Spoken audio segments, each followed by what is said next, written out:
오늘 고린도 전서를 끝나고 후서가 시작되는데요.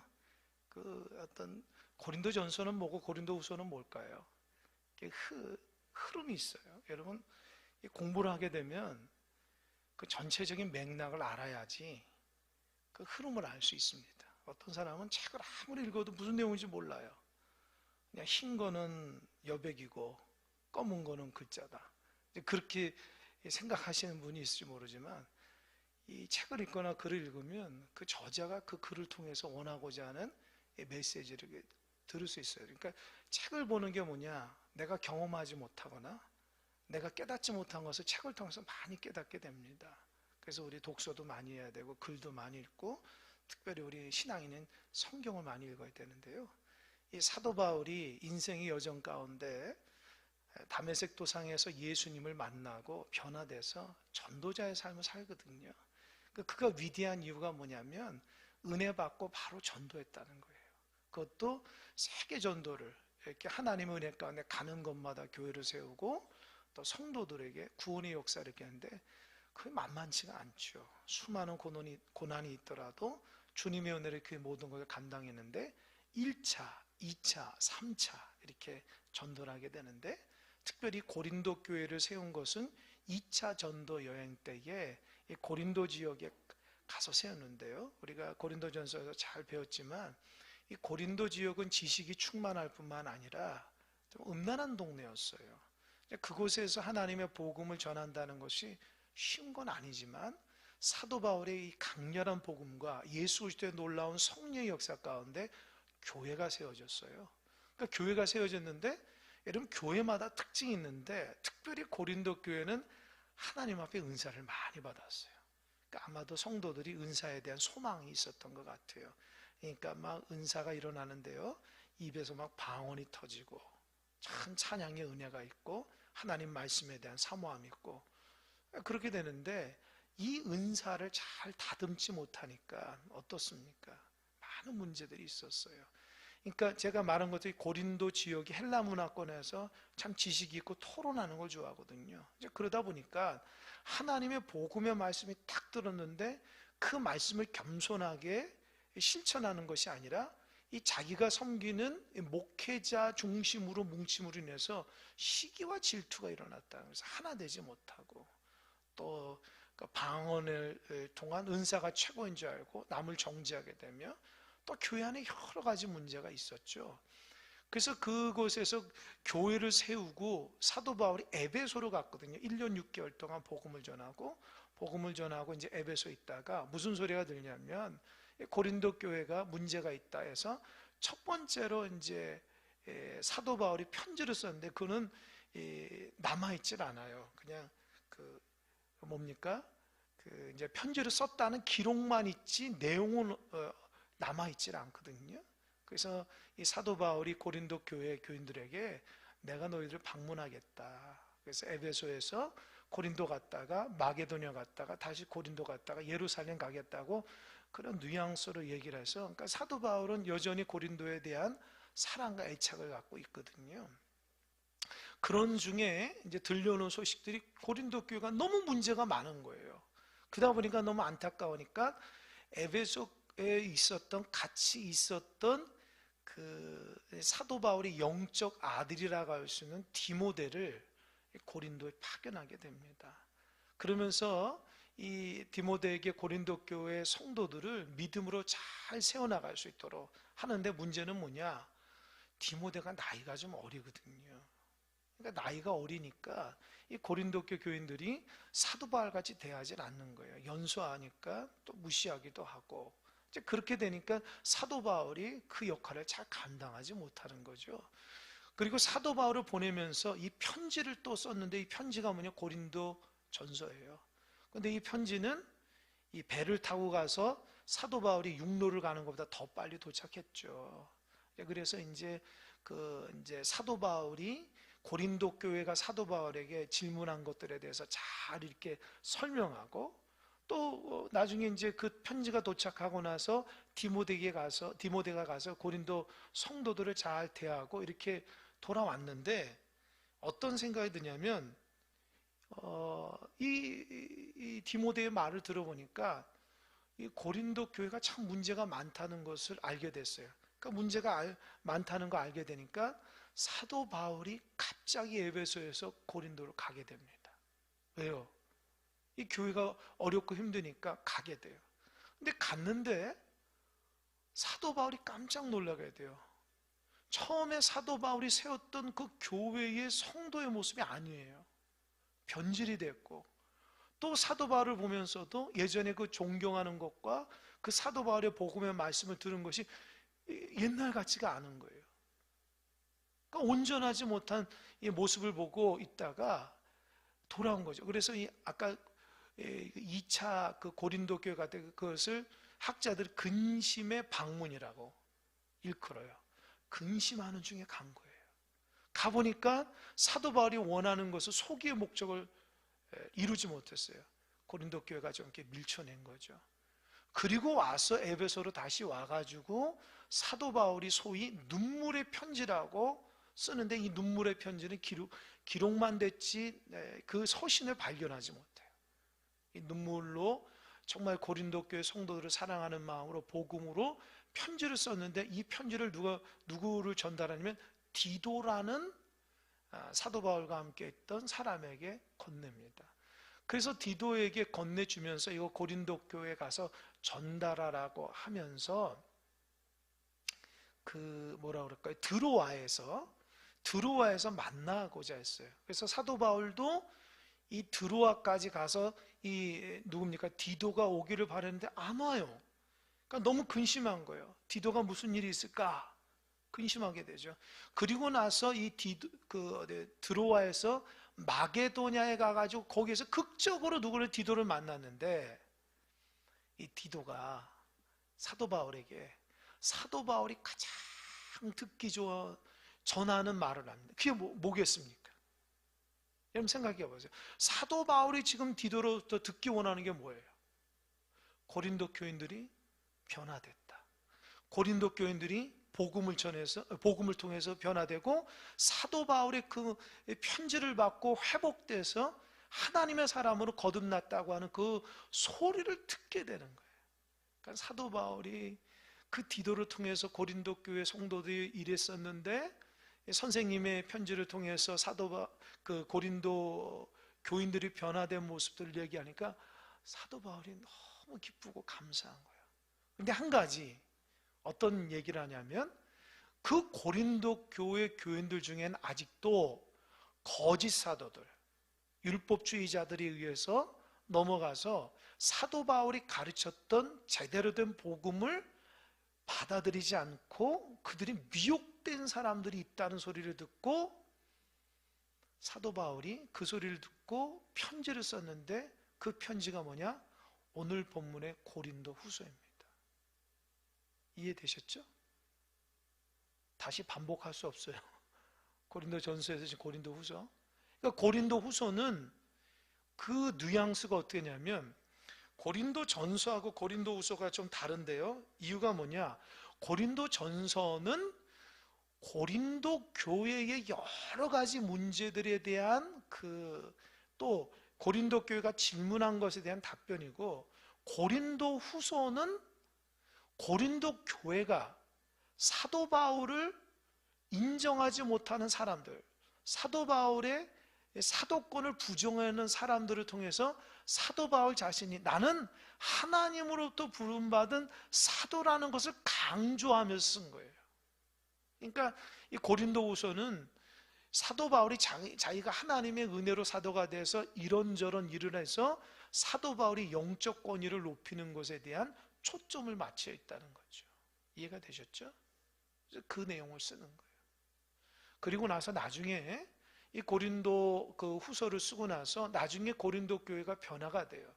그래서 나중에 3차로 사도 바울이 고린도 교회 가서 3개월 동안 지내면서 너무 기뻤죠. 그러면서 그 고린도에서 아주 유명한 그 편지를 쓰는데, 그게 뭐냐? 로마서입니다. 로마서. 그래서 고린도가 정착이 되고 새로워졌을 때에 사도 바울이 3개월 동안 고린도 교인들하고 잘 지내면서, 거기에서 사도 바울은 또 로마에 대한 그 로마 교회에 있는 성도들에 대한 복음을 꿈꾸며 로마까지 가서 선교하기를 다짐하면서 또 편지를 쓰게 돼요. 저는 이 부분에서 감동을 받아요. 야, 정말 사도 바울은 따라갈 수가 없구나. 어디 가든지 간에 복음의 사람이거든요. 그리고 사도 바울이 이 고린도에 있다가 예루살렘을 가는데 바로 가려고 하니까 대적들이 많으니까 빌립보를 지나서 또 트루아를 거쳐서 또 밀레도에서 이렇게 들어가게 되는. 그러니까 여러분 제가 설명한 건 이해가 되죠? 이해가 되죠? 다시 반복을 못 하겠어요. 10분 이상 했기 때문에. 그러니까 여하튼 하나님께서 사도 바울을 통해서 고린도라는 지역에 가서 고린도 교회에 은혜를 끼치고 또 그곳을 떠나서 에베소에 있으면서도 끊임없이 고린도 교회를 사랑하는 마음을 계속해서 관심을 가지고 또 이 고린도 후서는 사도 바울에 배웠던 그 복음을 이 거짓 사도들이 사도 바울은 사도가 아니다, 정통적인 사도가 아니라고 하니까 고린도 교회 그 교인들 중에 넘어간 사람인 거예요. 그러니까 사도 바울이 나는 사도다. 그러니까 바른 복음을 전하는 거니까 잘 받아들이려 가면서 그거를 이제 뭐라 그럴까요? 증명을 하면서 쓴 서신이 고린도 후서입니다. 그래서 오늘 본문은 처음에 시작된 것으로서 사도 바울이 자기 사도권을 이해하고 위로로 받았는데 그 위로를 통해서 당신들에게 고린도 교회 성도들에게 위로를 전한다라는 앞부분이 인사말에 대한 내용을 담고 있어요. 그러면 한 절 한 절 읽고 한번 바라보겠습니다. 1절 한번 읽어볼까요? 시작. 하나님의 뜻으로 말미암아 그리스도 예수의 사도가 된 바울과 형제 디모데는 고린도에 있는 하나님의 교회와 또 아가야에 있는 모든 성도에게 보세요.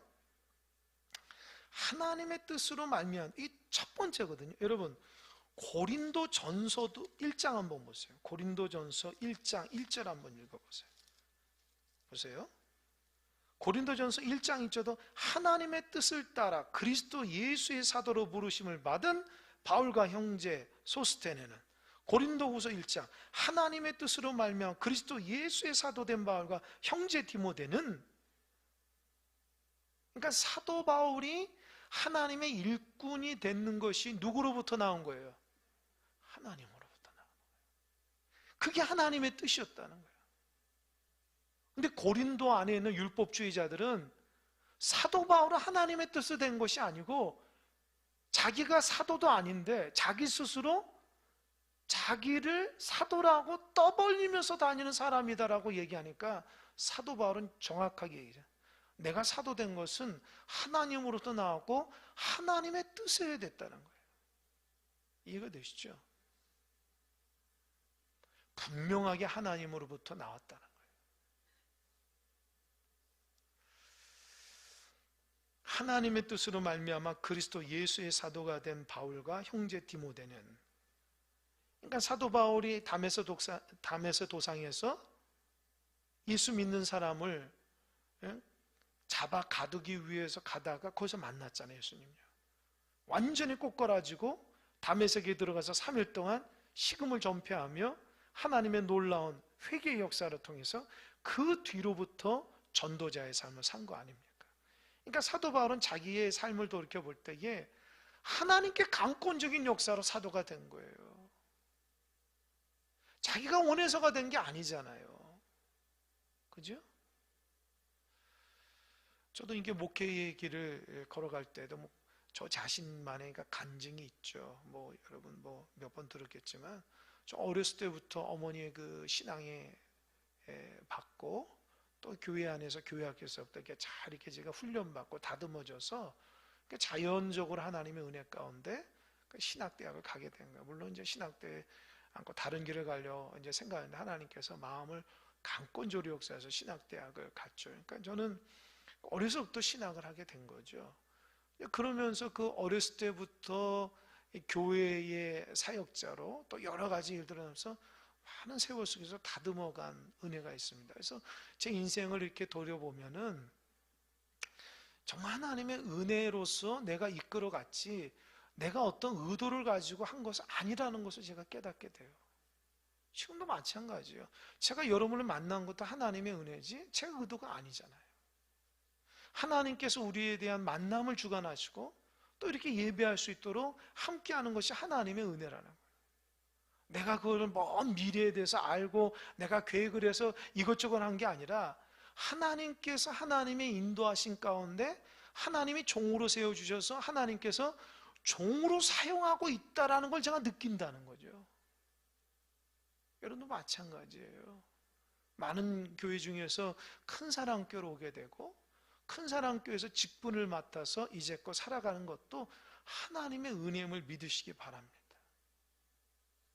이게 내 뜻이 아니라고. 여러분 원래부터 다녔던 이 교회이지만 지금 있는 교회가 큰 사랑교회잖아요. 그 여러분이 의도돼서 한 게 아니잖아요. 하나님의 뜻을 따라 인도하신 가운데 인도하시는 주님의 은혜로 이제껏 온 거잖아요. 그러니까 감사하고 기뻐하고 또 한 가지는 내가 있는 이 위치에서 소중함을 깨달아야 돼요. 내 의도나 내 생각으로 이곳에 있는 것이 아니라 하나님이 불러주시고 하나님이 인도하신 가운데 있기 때문에 더 감사하고 더 기뻐하고 소중한 시간들로 만들어 가야 됩니다. 우리는 항상 그래요. 현재에 충실하지 못하고 미래에 대한 생각들로만 가득 차는, 그러면 안 되겠죠. 현재에 대한 충실함을 가지고 정말 은혜를 가지고 살아가는 여러분 되시기 바랍니다. 그런데 여기에서 그 1절에서 나온 인물이 있죠. 누구 나오죠? 바울과 누구요? 왜 디모데가 나올까요? 제가 아까 설명드렸죠. 고린도 전서를 쓰기 전에, 문제가 많은 고린도 교회에게 편지를 쓰기 전에 디모데를 먼저 보냈다는 거 아닙니까? 근데 보냈는데 디모데가 거기에 보니까 교회가 아주 형편없이 변해진 거예요. 은혜를 다 잊어버리고 또 그러니까 디모데가 교훈을 내도 받질 않는 거예요. 그러니까 고린도 교회 성도들 입장에서 디모데는 나이도 어리고 뭐 이렇게 부족하고 그런 생각을 한지는 모르겠지만 사도 바울 입장에서는 디모데는 여전히 하나님의 사람이라는 거예요. 너희들 눈에는 디모데가 연약한 사람일지 모르지만 하나님의 관점에서는 사도 바울이나 디모데 똑같다라는 거예요.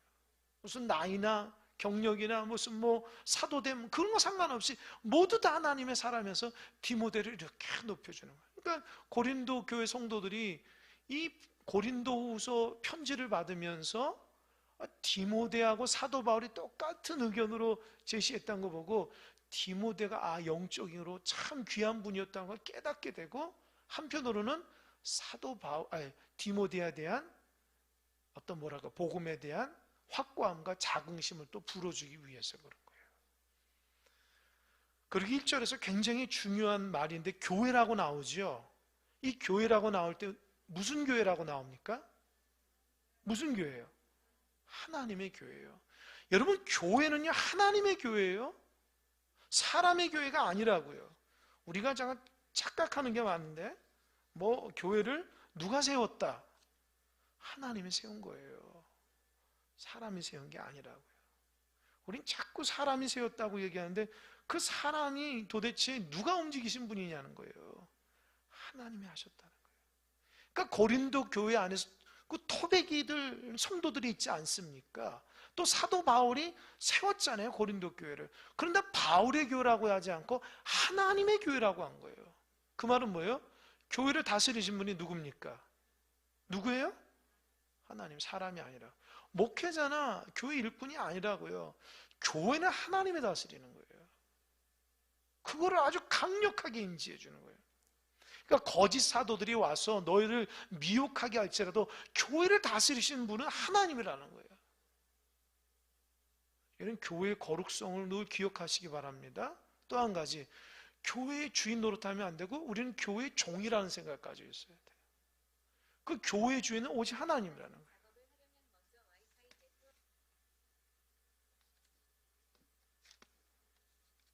교회의 주인 되는 것은 하나님이라. 하나님. 사람이 아니라. 이 부분이 얼마나 중요한지 몰라요. 제가 말씀 묵상하면서 또 마음속이 뜨거워지기 시작하는 거예요. 그렇지. 큰 사랑교회 주인은 누구예요? 하나님이에요. 큰 사랑교회 원로 목사님이나 이대인 내가 아니고, 또 교회 장로님들이나 중직자도 아니고, 교회 오래 다닌 사람이 주인이 아니고 오직 하나님이 교회를 다스리시고 인도하시고 붙들어 주신다는 거예요. 아멘? 그러니까 절대 인간적인 생각을 보면 안 돼요. 또 교회가 작다고 그런 생각 갖지 마세요. 교회가 크다고 자랑할 것도 없고 작다고 낙심할 필요가 없어요. 하나님의 교회는 하나님께서 사람을 보내주시기도 하고 사람을 보내기도 하는 거예요. 그러니까 하나님께서 다스리지, 내 인간적인 생각을 하다 보면은 하나님 앞에 책망받을 수가 있다는 거예요. 그래서 한 사람 한 사람이 얼마나 귀한지 몰라요. 2절, 하나님 우리 아버지와 주 예수 그리스도로부터 은혜와 평강이 있기를 원하라. 사도 바울은 어느 서신에서나 축복을 빌어주고 있습니다. 이것이 그냥 인간적인 축복이 아니라 부모가 자녀에게 하듯이 그런 축복이에요. 제발 믿음 안에서 잘 하나님의 은혜와 평강 가운데 잘 자라길 바라는 거예요. 여러분 그렇잖아요. 여러분 자녀가 정말 믿음 안에서 잘 자라길 바라잖아요. 그러지 않습니까? 학수고대하는 건 아마 여러분의 기도의 제목은 대부분 자녀들일 거라고요. 사도 바울은 결혼한 사람이 아니잖아요. 그러니까 복음으로 그들을 낳았기 때문에 그 고린도 교회가 하나님의 귀한 은혜의 사랑 가운데 잘 자라길 바라는 거예요. 그러니까 사도 바울은요, 영적인 자녀가 어마어마하게 많잖아요. 그러니까 기도도 그렇게 많이 했을 뿐만 아니라 하나님의 귀한 교훈도 많이 전했다. 그러니까 여러분도 영적 자녀가 있어야 돼요. 여러분 전도에서, 전도 대상자가 전도해서 믿음으로 쓴 사람이 있어야 돼요. 제가 볼 때는 하나님 나라 갈 때에 아마도 하나님이 그걸 체크하지 않을까. 너 이 땅 가운데 살면서 70평생, 80평생 예수 믿고 살았는데 영적 자녀가 있냐? 물어보면 여러분 어떻게 하겠어요? 없어요. 가족 식구들마다 복음을 못 전했다면 어떻게 하겠습니까? 여러분 이거 잘 들으셔야 돼요. 하나님께서 여러분에 주신 사명이 뭘까요? 영혼 구원의 사명입니다.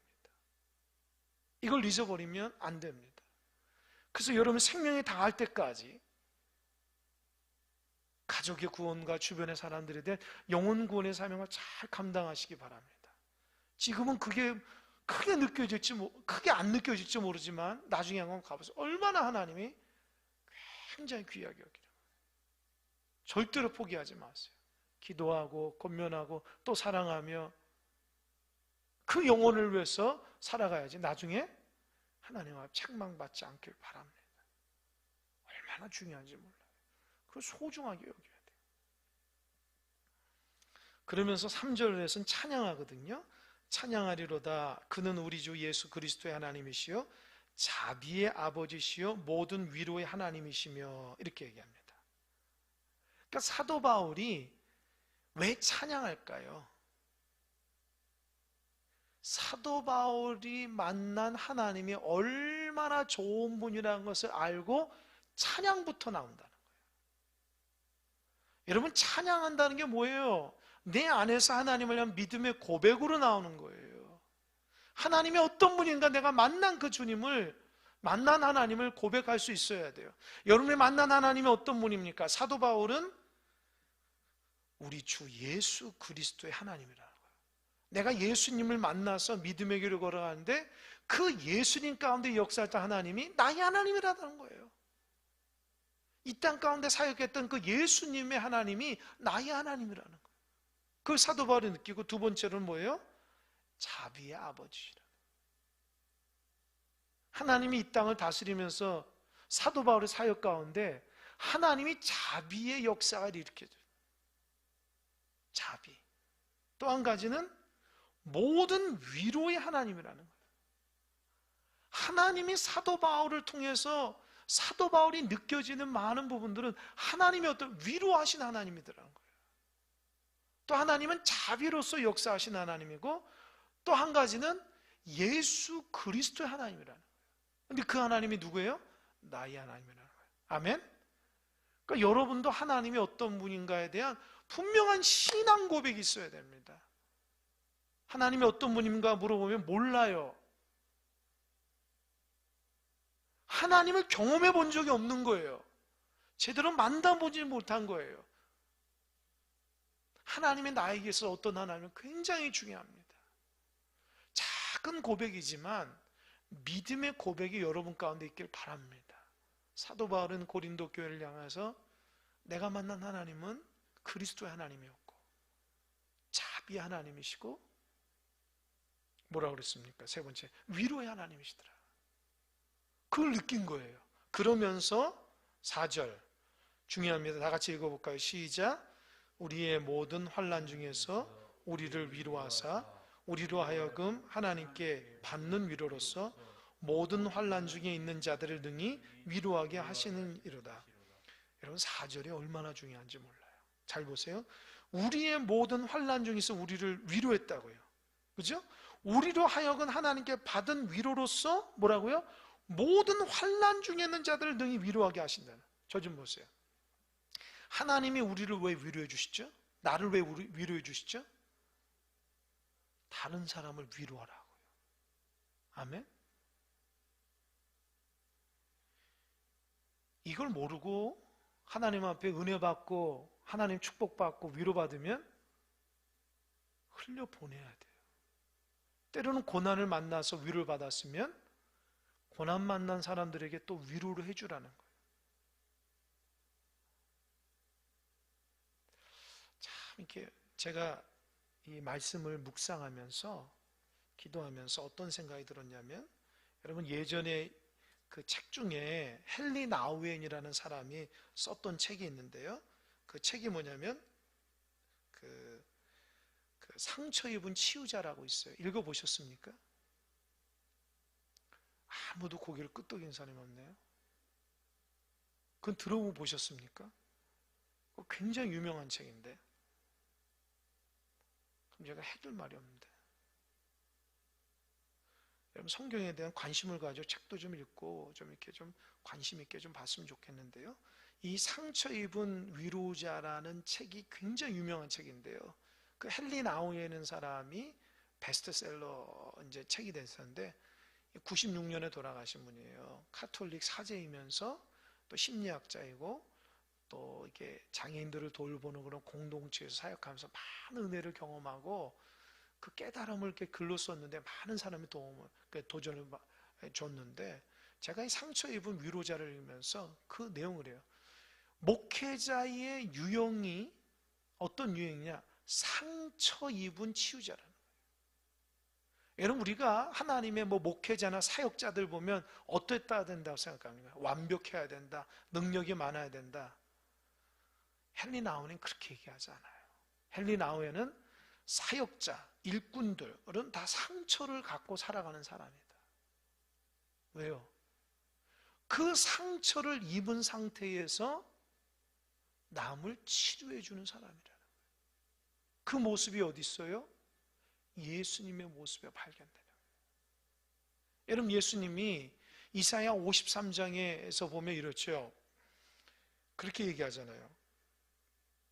그가 찔림은 우리의 허물을 위함이고 그가 상함은 우리의 죄악을 위함이라. 그가 징계를 받음으로 우리가 평화를 누리고 그가 채찍에 맞음으로 우리가 나음을 입었도다. 헨리 나우엔은 이거 듣고 굉장히 큰 깨달음이 있는 거예요. 메시아 대신 구원자 된 이 땅에 오신 그 예수님이, 우리는 완벽하다고 생각하는데 예수님의 사역의 모습은 수없이 많은 고난과 상처투성이었다는 거예요. 근데 우리를 그걸 인정 안 해요. 우린 때로는 목회자님 저나 여러분들 일꾼들이 사역하다가 얼마나 많은 상처를 받습니까? 근데 그런다고요, 상처받은 것이 비정상적이라 생각한다고요? 아니거든요. 예수님도 십자가 질 때요 수없이 많은 고난과 고통을 받았는데 그 예수님이 그 고난과 고통을 받았기 때문에 남을 치료해 줄 수 있는 거, 치유해 줄 수 있는 거예요. 헨리 나우엔이 그걸 깨달은 거예요. 그 책에 보면 그 서두에 탈무드에 나오는 책을 소개하는데 랍비 요슈아 벤 레위라는 사람이 있는데 그 사람이 엘리야에게 그런 질문을 한 다음에 탈무드에 있는 내용인데요. 메시아가 어디 있습니까? 라고 얘기하니까 엘리야가 그렇게 말한다고 합니다. 지금 성문에 앉아 있습니다. 이렇게 합니다. 그러니까 그 랍비가 누가 메시아인지 어떻게 압니까? 그렇게 얘기하니까 엘리야가 이렇게 얘기합니다. 그는 가난한 사람들 틈바구니에 상처를 입고 앉아 있습니다. 메시아가 가난한 사람들 틈바구니에 상처를 입고 앉아 있다. 그 랍비가 또 그래요. 상처받은 사람이 한두 명입니까? 그러면서 그 얘기예요. 다른 사람들은 모두 자기의 상처를 덮고 있는 붕대를 일제히 풀고 나서 다시 매지만 메시아는 한 번에 하나씩 붕대를 품고 다시 감으면서 다른 사람들을 본다는 거예요. 그래서 뭐라 하냐? 누군가의 나의 도움을 필요로 할 것이다. 만일 누군가가 나를 필요로 할 경우 잠시라도 지체하지 않기 위해서 나는 언제나 내 상처를 감싸면서도 다른 사람의 상처를 보면서 바라본다는 거예요. 항상 자기의 상처를 싸매면서도 다른 사람의 상처받음을 감싸기 위해서 항상 바라보고 있는 분이 누구냐? 그분이 메시아, 그분이 예수라는 거예요.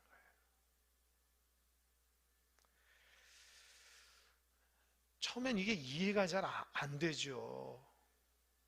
아니, 저만 생각해도 목회자가 완벽하고 목회자가 능력 있고 목회자가 대단해야 된다고 생각하는 게 제 자신도 그렇고 아마 성도들도 목회자를 향해서 그렇게 생각하지만 그냥 목회 현장 가운데서는 목회자 상처를 많이 입죠.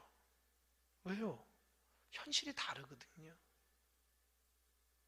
수없이 많은 성도들의 삶을 통해서 그들을 향해서 믿음으로 지도하면서 믿음을 가르치면서 삶이 다른 거예요. 저 사람은 저런 삶의 모습으로 인생을 살았고 어떤 분은 또 어떤 사람의 인생을 살기 때문에 목회자가 그런 삶을 살지 않았기 때문에 그런 사람들 다 이해할 수가 없는 거죠. 그래서 나오는 것이 뭐예요?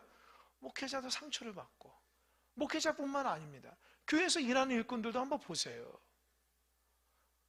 나하고 생각이 들고 삶의 방식이 다르니까 알게 모르게 상처를 입게 되잖아요. 그런데 그 상처가 오히려 남을 치유해주는 능력이 된다는 거예요. 이해되십니까? 이해가 안 돼요? 일하다가 지치고 힘든 사람들이 있으면 누가 일하다가 지친 사람 보면 뭐라 그래요? 아, 괜찮아. 나도 그랬어.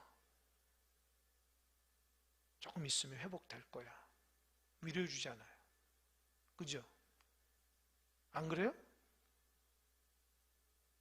제가 후배 목사님들 보면서 지금 담임 목회 처음 하는 후배 목사님 그저께도 이제 전화를 했는데 목사님 어떻게 해야 됩니까? 물어보는 거예요. 막 겁이 난다고. 왜 겁이 나냐? 하나님이 교회를 다스리고 인도하니까 하나님 앞에 정직하게 말씀과 기도로 잘 가르치면 하나님께서 목사님을 잘 지도하시고 인도해주면 담대하라. 왜요? 저도 그런 과정을 지냈으니까. 이해가 되죠? 그러니까 우리가 살아가면 수없이 많은 받는 상처들은 다른 상처를 입은 사람들을 치료할 수 있는 근거가 된다는 거예요. 사도 바울이 지금 그 얘기하는 거예요. 내가 복음을 전하 수없이 많은 상처와 고통을 당했는데 이 상처와 고통을 하나님의 위로하심으로 회복됐다는 거죠. 그렇기 때문에 고난받고 있는 사람에게 내가 받은 그 위로를 전해줄 수 있다는 거예요. 그러니까 나의 고난과 아픔은 당신을 위한 거라는 거예요. 이해가 돼요? 그러니까 여러분 주 일하다가 힘들고 어려우면 감사하시기 바랍니다. 그 일을 통해서 누군가를 위로해 줄 수 있는 재료가 되는 거예요. 상처받았다, 아이 끝났다, 안 해. 이러면 안 돼요. 하나님은 그 상처를 통해서 누군가에게 은혜를 주고 치료해 줄 수 있는 우리를 다스리고 있는 거예요. 사도 바울이 복음을 전하면서 얼마나 많은 핍박과 조롱을 당합니까? 사도 바울 입장에서는 이해가 안 되잖아요. 그러나 그 과정을 통해서 사도 바울이 고난받고 있는 성도들을 위로해 줄 수 있는 거예요. 그걸 모르고 성숙하지 못하게 판단하고 생각하면 안 됩니다. 제가 어저께도 목회자 모임을 좀 갔다 왔는데 목사님들하고 식사도 하고 얘기하면서 제가 누가 저한테 그러더라고요. 손톱에 이렇게 왜 쪘냐고. 그래서 좀 그랬다. 문에 걸렸다 이렇게 하니까 친구 목사님 그래요. 아유 얼마나 아플까요? 얼마나 아팠어. 그랬더니 내가 많이 아팠어. 눈물이 찔끔 나는데 내가 참았어. 그럼 제가 그랬어요. 너도 다쳐보면 알아. 이해되십니까? 다쳐봐야지 아는 거예요.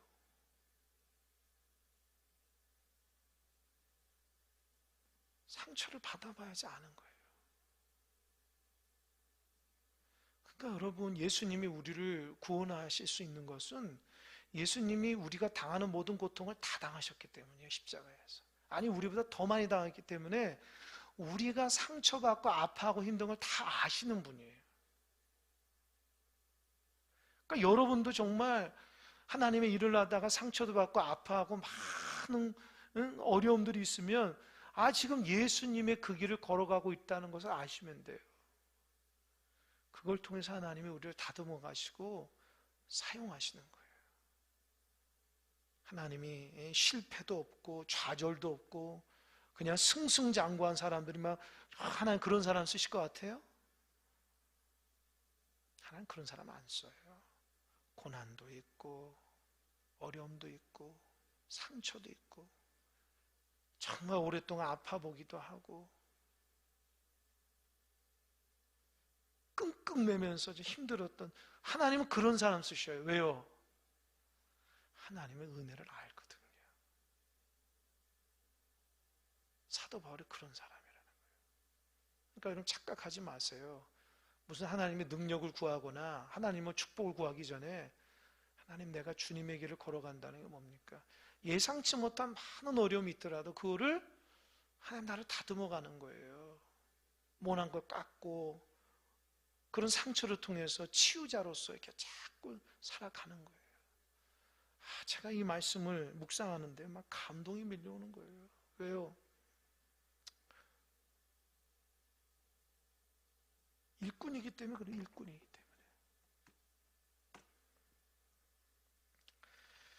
5절 그리스도의 고난이 우리에게 넘친 것 같이 우리가 받는 위로도 그리스도로 말미암아 넘치는도다. 그죠?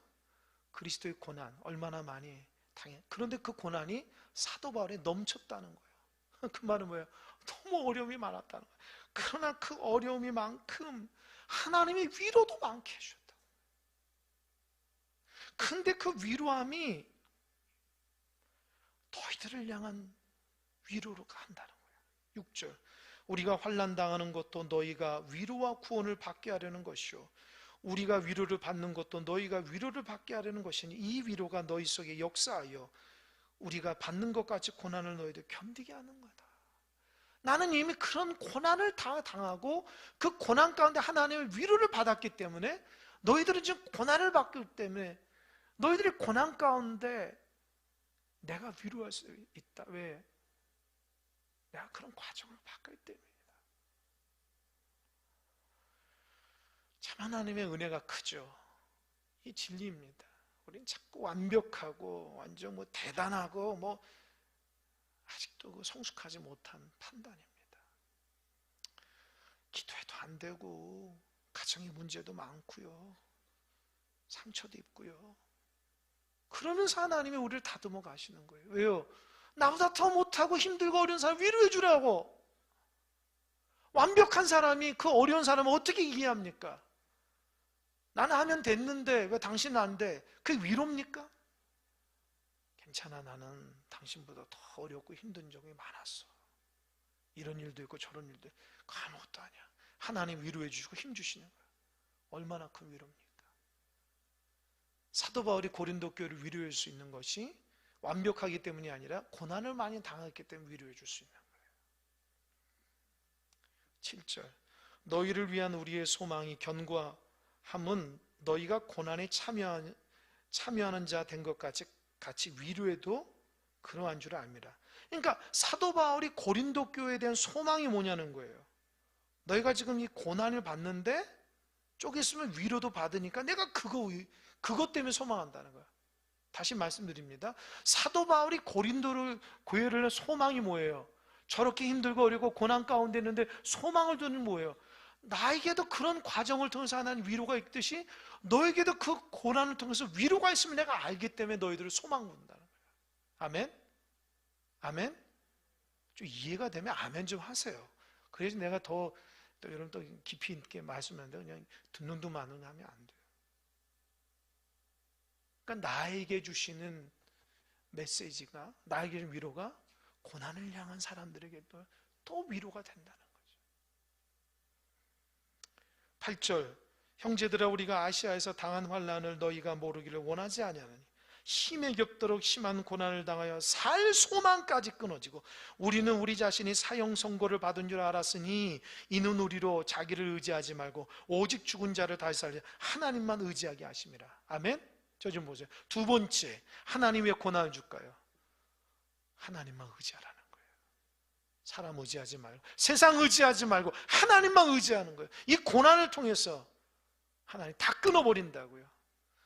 사람들도 다 끊어버리고 세상도 다 끊어버리고 완전히 고립돼가지고 그 고난함에 쩔쩔매게 하는 거예요. 이유가 뭐예요? 하나님 의지하라는 거예요. 아셨죠? 그런데도 하나님 의지하지 않으면 인생에도 꼬이는 거예요. 하나님 의지하는 거예요. 살 소망까지 잃어버리는 거예요.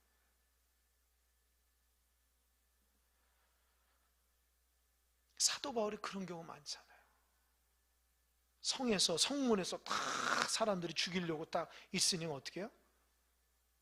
광주리로 성문으로 이렇게 다 성벽을 통해서 하나님의 그때 어떤 마음이에요?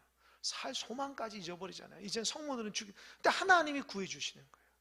돌에 맞아가지고 쓰러졌는데 다 죽었다고 하는데 하나님 또 살려주시나. 그러니까 사도 바울이 누구를 의지하는 거예요? 하나님만 의지하는 거예요. 사람 의지하지 않아요. 그러니까 여러분 고난이 많은 사람은요 사람 의지하지 않고요 세상 의지하지 않아요. 안다고요. 아무 도움이 없는 걸 안다. 오직 하나님만이 도움인 줄 안다고요.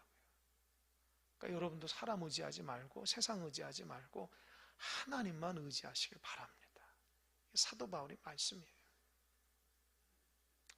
10절 그가 이같이 큰 사망에서 우리를 건지셨고 또 건지실 것이며 이후에도 건지시기를 그에게 바라나. 하나님은 계속해서 내 삶을 다스리고 있듯이 너의 삶도 그렇게 다스린다는 걸 알아라.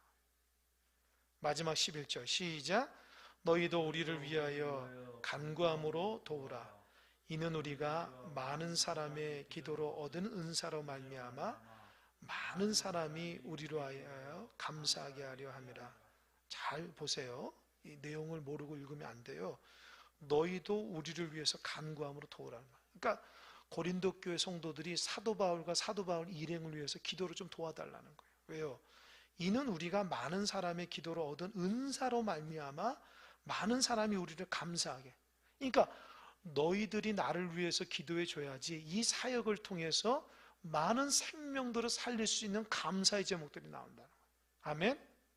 아멘? 제가 여러분에게 얘기하죠. 여러분들이 여러분의 담임 목사인 제가 저로부터 은혜를 받으려면 저를 위해서 기도해야 하셔야 돼요. 기도 한 방도 안 하는데 저에게서 뭘 바라십니까? 담임 목사를 위해서 기도할 때마다 기도를 안 하는데 나에게서 무슨 은혜를 바라고 나에게서 주의 역사를 바랍니까? 그러니까 지혜롭고 정말 은혜 받는 사람은요 목회자를 위해서 끊임없이 기도하는 거예요.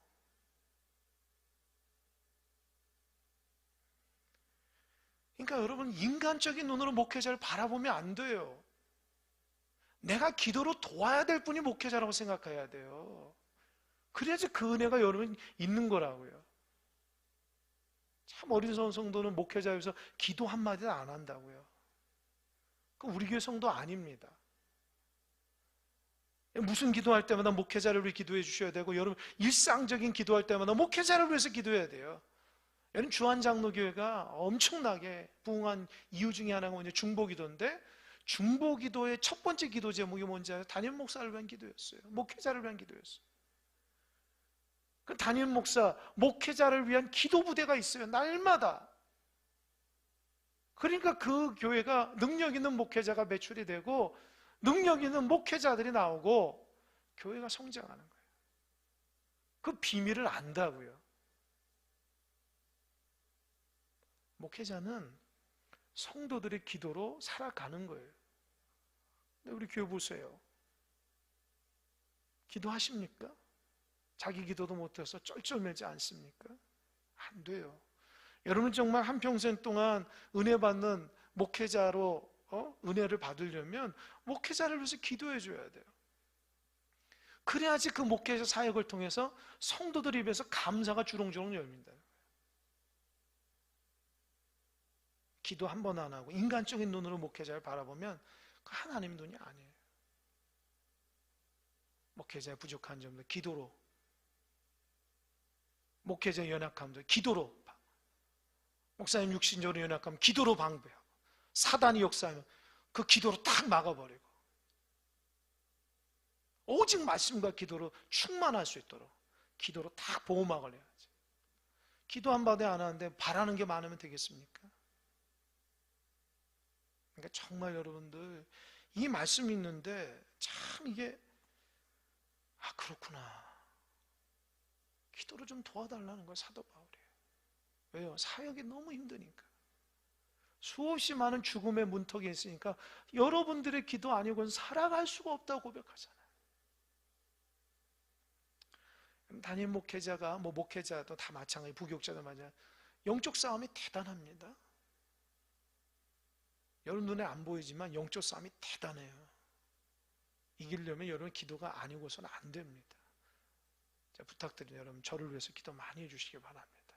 전사님에서도 기도도 많이 해주시고, 성령 충만하게 하나님의 교회를 든든히 세워야지. 목회자 하늘에서 떨어진 사람이 아니에요. 여러분의 기도를 먹고 살아가는 연약한 사람이라고요. 그걸 늘 기억하셔서 중보해 주시는 여러분 되시길 바랍니다. 결론을 맺습니다. 고린도 교회는 연약하지만 사도 바울의 그 고난을 통해서 위로를 받고 또 위로의 역사가 고린도 교회에 넘쳐나는 겁니다. 이것이 우리 큰사랑교회도 하나님 위로가 넘쳐나는 놀라운 은혜가 있길 바랍니다. 아멘. 기도하겠습니다.